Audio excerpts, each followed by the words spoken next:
दोस्तों फाइनली बहुत ज़्यादा गर्मी पड़ने के बाद आज पंजाब में बारिश आ गई है और मौसम थोड़ा सुहावना लग रहा है। जैसे कि आप देख पा रहे हैं बारिश हो रही है और मौसम बहुत बढ़िया है। पंजाब में इतनी ज़्यादा गर्मी हो गई थी कि लोगों का घर पे रहना तक मुश्किल हो गया था।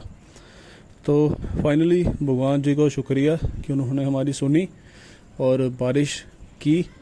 और मुझे इतना बताइए इस चैनल पर कहाँ कहाँ से लोग जो हैं वो मेरी जो वीडियोस है उसको देख रहे हैं।